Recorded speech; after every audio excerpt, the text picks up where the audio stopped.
पिछली क्लास में हम लोग 4.3 का सब क्लियर कर लिए थे।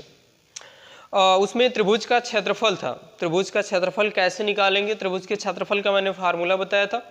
और इसके बाद 4.4 में दिया है उपसारणिक और सहखंड बताइए। उपसारणिक और सहखंड, देखो उपसारणिक और सहखंड क्या होता है। तो अगर ये हमें सारणिक मिला है, जनरल मान लो A1 A2 A3 A4 A5 A6 ऐसे करके कोई सारणिक मिला है हमें, और इसका जो है उपसारणिक और सहखंड बताना है। तो उपसारणिक का मतलब क्या होता है, तो उपसारणिक का मतलब होता है कि किसी अवयव को तुम अगर A1 कहें, इसका उपसारणिक क्या होगा, इसका A1 का उपसारणिक क्या होगा, तो इससे होकर जाने वाले पंक्ति और स्तंभ को ढक देते हैं। जो बचता है वही क्या कहलाता, उपसारणिक कहलाता है। समझ गए, ये क्या है, उपसारणिक है। समझ गए। अब इसको तुम इसमें गुणा करो और माइनस ये कर दो, उपसारणिक। और सहखंड का मतलब होता है कि जो है इसमें चिन्ह को भी इंक्लूड करना है, कि जैसे हम पहला अवयव लेंगे, पहली पंक्ति का पहला अवयव, तो पहली पंक्ति और पहला स्तंभ A11 हो गया ना, तो A11 का मतलब -1 के घाते अगर सम रहता है, मैंने बताया है कि अगर ये इसका योग सम होगा तो यहाँ पे क्या सम होगा तो प्लस लिखेंगे और विषम होगा तो माइनस लिखेंगे, और फिर ये उपसारणिक लिख देना।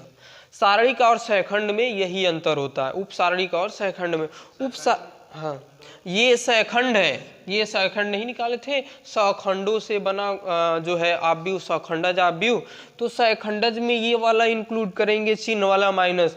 अगर जो है पहली पंक्ति पहला स्तंभ ये सम है तो यहाँ पे जो है हम माइनस करेंगे, प्लस करेंगे, और विषम है तो माइनस करेंगे। समझ गए। ये -1 के घाते होता है, हम बताते नहीं है, तुरंत डायरेक्ट माइनस कर देते हैं, प्लस कर देते हैं। देखिए अगर ये सम हुआ तो -1 के घाते सम रहेगा तो प्लस हो जाएगा, अगर यहाँ पे विषम आएगा तो क्या हो जाएगा, माइनस, तो डायरेक्ट कर देते हैं। लेकिन ये यही चीज होता है, -1 के घाते पंक्ति प्लस स्तंभ, पंक्ति और स्तंभ को जोड़ते हैं, तो इससे क्या मिलता है, ये सहखंड मिलता है। इसको क्या कहते हैं, सहखंड कहते हैं, और इसको क्या कहते हैं, उपसारणिक कहते हैं। समझ गए।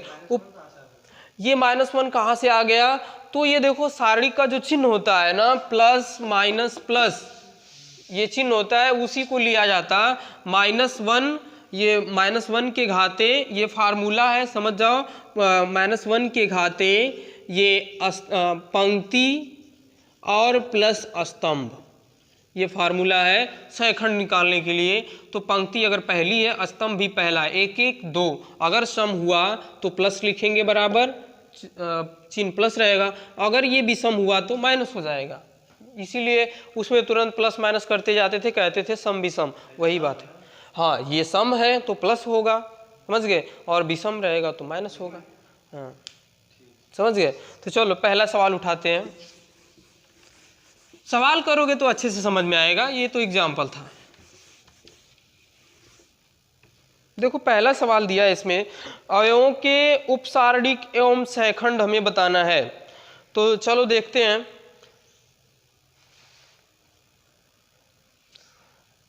पहला का पहला सवाल है, ये दिया है 2 0 -4 3।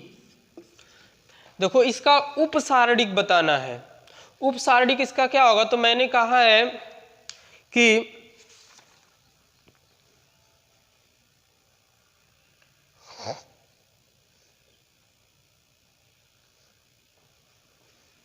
ठीक, ये 2 0 -4 3 है। तो देखो इसका सहखंड क्या हो जाएगा। उपसारणिक का मतलब मैंने अभी समझाया, इससे होकर जाने वाले पंक्ति स्तंभ को ढक लिए तो क्या मिल गया हमें, ये 3, इसका उपसारणिक हो गया। यहाँ पे हम अगर जो है इसका सहखंड निकालेंगे, सहखंड, सहखंड, सहखंडज आव्यूह नहीं निकाल रहे हैं, सहगुणनखंड निकाल लें या सहखंड कर लो। इसको M से प्रदर्शित कर सकते हो तुम, A से प्रदर्शित कर सकते हो, जिससे तुम प्रदर्शित करो। समझ गए।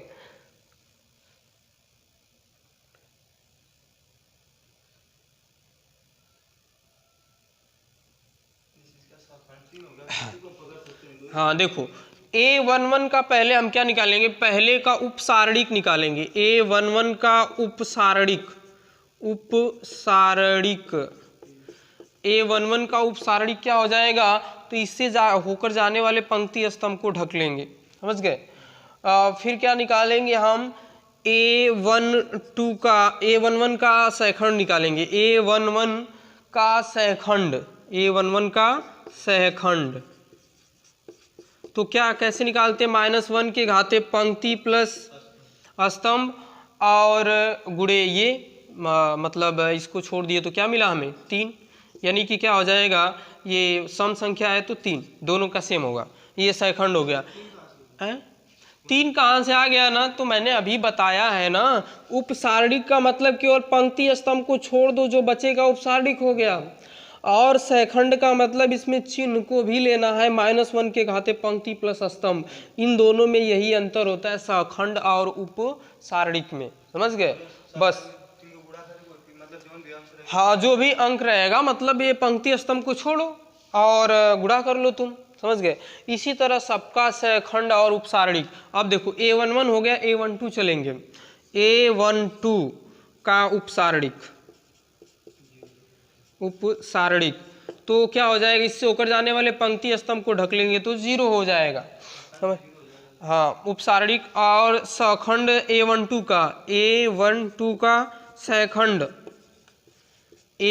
का सहखंड क्या हो जाएगा, तो -1 के घाते 1 + 2 और गुणे 0 है, तो ये तो माइनस आएगा, -1 गुणे 0 बराबर आ जाएगा 0, 0 रहेगा। इसी तरह A21 का उपसारणिक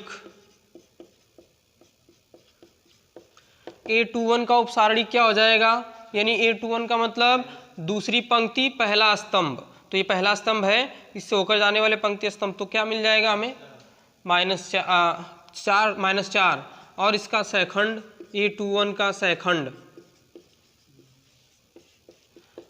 -1 के घाते 2 + 1 गुणे -4, यानी कि ये 4 हो जाएगा, केवल 4, समझ गए। बस यही अंतर, A21 फिर A22 का उपसारणिक, तो इससे होकर जाने वाले पंक्ति स्तंभ को ढक लिए तो 0 मिल गया। A22 3 होगा ना, इससे होकर जाने वाले पंक्ति स्तंभ, हाँ 2 मिलेगा, 2 मिल जाएगा। A22 का सहखंड तो क्या मिल जाएगा हमें, -1 के घाते 2 + 2 गुणे 2, यानी कि हमें मिल जाएगा 2, समझ गए। तो इस तरह हम जो है लगा लेंगे। अभी ये 2 × 2 का था, 3 × 3 का भी आएगा, तो इसी तरह हम लगाएंगे, समझ गए, सहखंड और उपसारणिक लगाएंगे।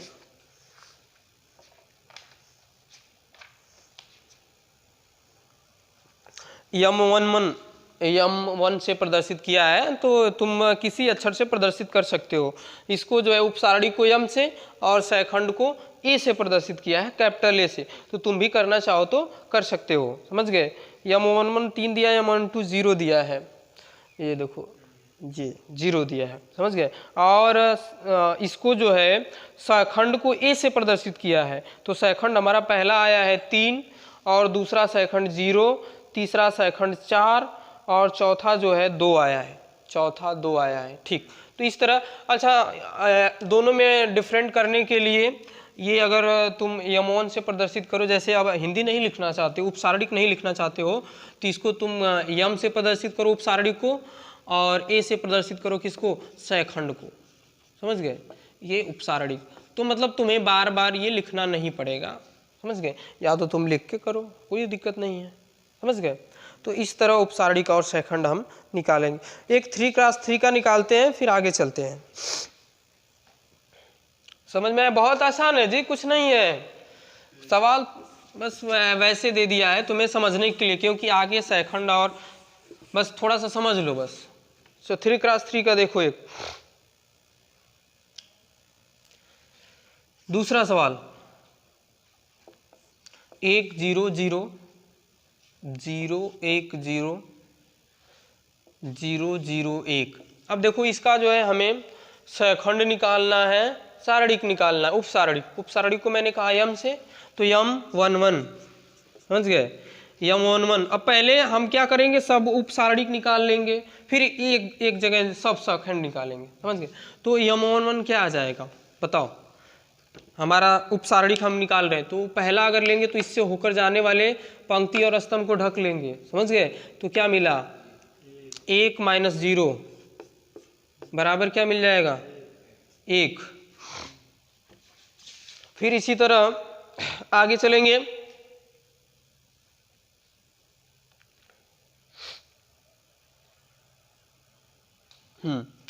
अब इसी तरह चलेंगे क्या,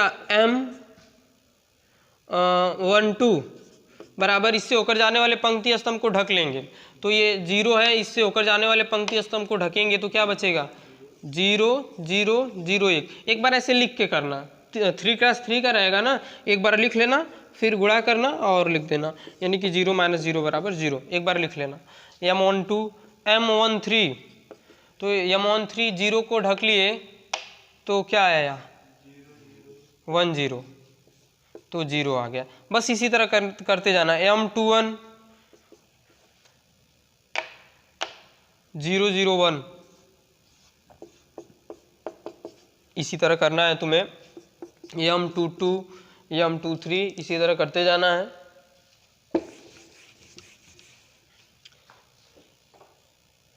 M22 अगर हम लिखेंगे तो इससे होकर जाने वाले पंक्ति स्तंभ को ढक लें, 1 0 0 1 1 0 0 1 बराबर 1 - 0 बराबर 0। अरे यार 1 होगा 1।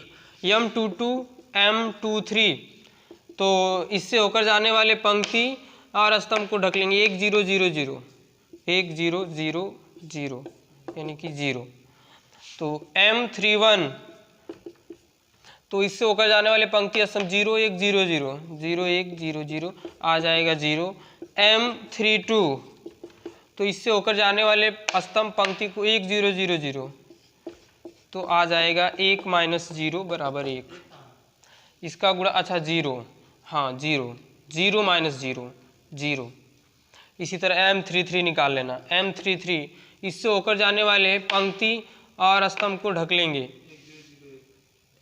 हाँ तो क्या मिलेगा, 1 0 0 1 यानी कि 1 - 0 बराबर 1। तो ये हमारा देखो ये क्या मिल गया हमें, ये उप सारणिक मिल गया। हमारा सैखंड भी यही आएगा, लेकिन चिन्ह में केवल परिवर्तन रहेगा, यानी चिन्ह को हम आगे -1 के घाते पंक्ति प्लस स्तंभ करेंगे, समझ गए। बस दोनों में यही अंतर है, सैखंड और उप सारणिक में, समझ गए कि नहीं। अब क्लियर हुआ कि नहीं उप सारणिक और सैखंड। अब सैखंड निकालोगे तो A11 कर लेना। A11 पहला सैखंड निकालोगे तो इससे होकर जाने वाले पंक्ति और स्तंभ को ढक लोगे तो 1 - 0, पहले क्या करेंगे, -1 के घाते 1 + 1, और इससे होकर जाने वाले स्तंभ ये पंक्ति ढक लिए तो 1 - 0 हो जाएगा, 1 - 0 यानी कि आ जाएगा 1, समझ गए। इसी तरह A12 निकालोगे तो A - 1 के घाते 1 + 2, और इससे होकर जाने वाले पंक्ति और स्तंभ को ढक लेंगे तो 0 0 - 0 0 - 0 यानी कि 0 आ जाएगा। तो इसी तरह हमें लगाते जाना है, A13 A21 A22 A23 A31 A32 A33 और लिख के बता देना है, समझ गए। इस तरह लग जाएगा। चलो 3 नंबर पे चलते हैं। समझ में आया कि नहीं आया ना समझ में उपसारणिक। अभी तुम्हें लग रहा होगा कि ये सवाल तुम्हारे एग्जाम में नहीं पूछा जाएगा, आगे आएगा, इसी पे सवाल लगाना होगा, सैखंड निकालना होगा। तो सैखंड अगर नहीं तुम जानते हो तो कैसे लगाओगे।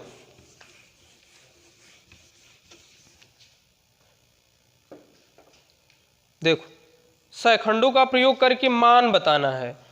ये सारणी को हम डेल्टा से प्रदर्शित करते हैं, 5 2 1 3 0 2 8 1 3।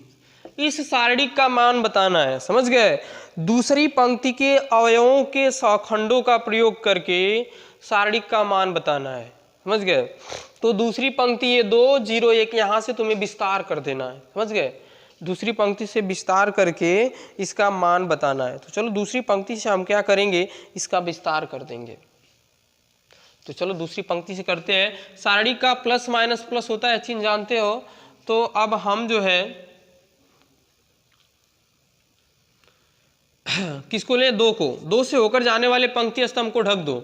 ये है प्लस माइनस प्लस, चलो माइनस लिख लेते हैं, -2 इससे होकर जाने वाले पंक्ति स्तंभ को ढको। ये पंक्ति होगी, ये स्तंभ हो गया, तो बचा क्या 3, 3 3 9 -16,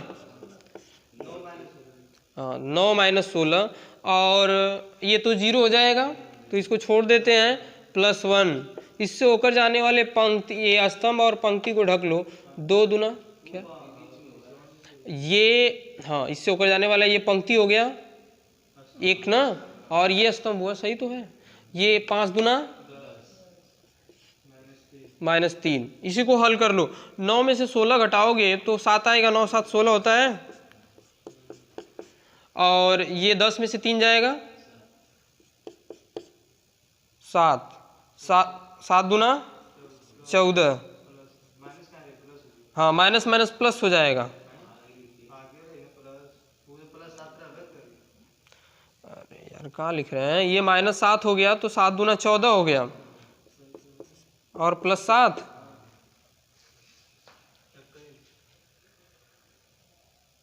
21। दूसरी पंक्ति के अवयवों के सखंडों का प्रयोग करके इसका मान बताना है। हाँ 7 दिया है।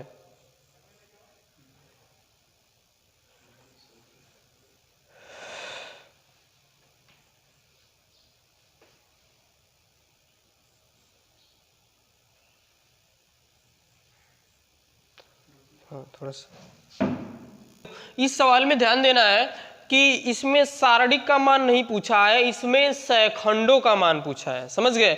अगर सारणिक का मान निकालोगे तो तुम्हारा 7 आएगा, समझ गए, लेकिन सैखंड का मान निकालोगे, सारणिक का मान निकालोगे तो अभी निकाले थे 21, और सैखंड का निकालोगे तो 7 आएगा। देखो 2 का सैखंड, तो 2 का सैखंड यहाँ पे लिख लो।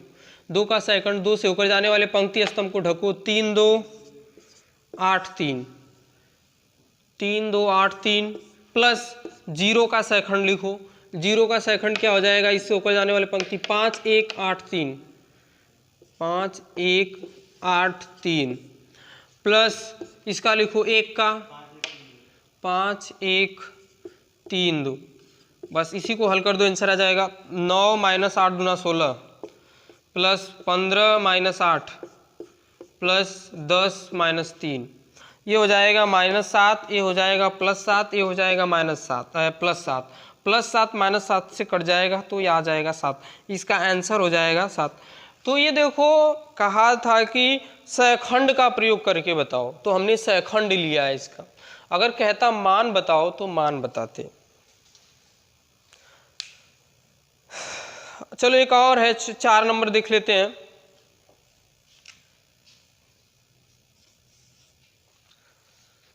चार नंबर क्या दिया है, दिया है इसमें 1 1 1 x y z y z z x x y। इसमें क्या करना है, तो मान याद कीजिए तीसरे स्तंभ के अवयवों के सखंडों का प्रयोग करके। तो तीसरा स्तंभ ये है ना, ये तो देखो इससे पहला लेंगे, तो इससे होकर जाने वाले स्तंभ पंक्ति को ढको तो क्या मिलेगा 1 1 y z, प्लस ये लेंगे इससे होकर जाने वाले पंक्ति स्तंभ को ढको तो 1 1 x z, फिर जो है वो x y लेंगे तो इसका क्या होगा 1 1 x y, सैखंडों का प्रयोग। ठीक, ये z - y हो जाएगा, और ये तुम्हारा z - x हो जाएगा, और ये तुम्हारा y - x हो जाएगा। बस यही इसका मान हो जाएगा। और जो है गुणा करोगे तो गुणा यही दिया है या गुणा कर दिया है, यही दिया है, तो ये इसका आंसर हो जाएगा। लास्ट वाला सवाल तुम्हारा बहुविकल्पी है, समझ गए।